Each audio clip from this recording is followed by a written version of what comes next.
Hey everybody, it's Faith again.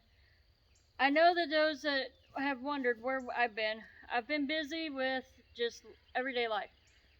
But the one thing that I haven't been busy with is my garden because I'm a procrastinator. This video is for those procrastinator gardens. Number one tip, never too late. Last week I did finally put in my what would be March stuff of potatoes and onions, my different types of lettuces and kales, green peas, carrots, beets, radishes. Today I finished up the peas and the green beans, and I'm going to put in my squashes already. Within a 2-week span, I'll have my whole garden planted, but the difference is none of it's growing, none of it's producing yet. But on the other hand, offhand, I also have a later harvest where that you would get. So for those that don't just get out there and get with it, or are in the urban area and work a job and they're like, oh, I don't have time for this because of when it happens, my life ends up being busy the end of March all through April. I never seem to have time to get my garden in when it's due according to the calendar. Here in Missouri, we have like 9 months of growing season. It's never too late. You can even do an aquaponics. I have been harvesting lettuce in my house all winter. So I mean, I've had lettuce. Nothing else because I'm in the middle of a remodel, but I have had lettuce at least. So it's never too late.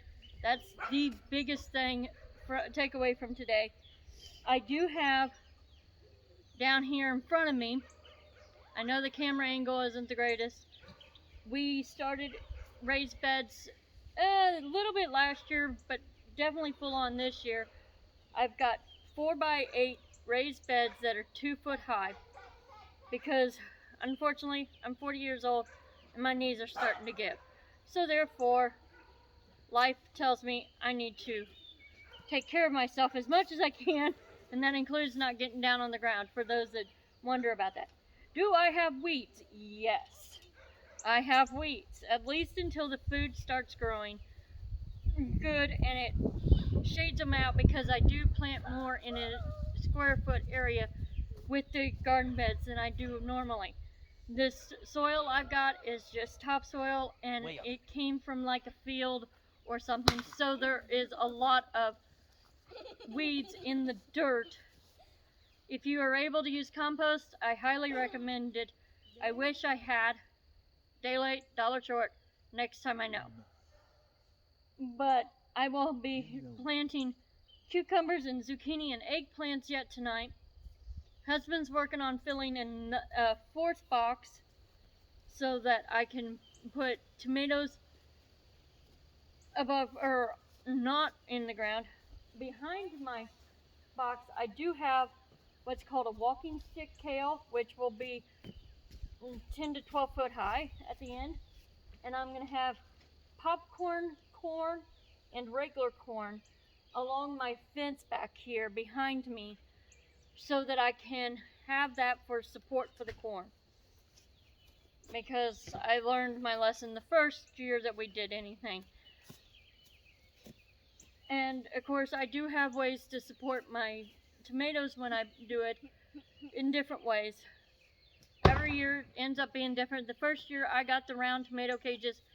I think that's the only year I ever used them. They're still under my back deck because I don't throw anything away. I'm finally starting to do that just because it is starting to clutter my little 1-acre property. I put my potatoes and onions in tires. I have tire towers. And then I have my onions just in a single tire to help control it. I also have what is called the Egyptian walking onions, or winter onions, that grow a bulb on the top of the green and replant itself so that I've got ever-growing onions even then. This year I did plant regular onions because I wanted the red sweet onions because I do eat them a lot just plain. I like onion sandwiches and they're great for that. You want recipes that is really quick and easy, redneck poor, I could probably give them to you.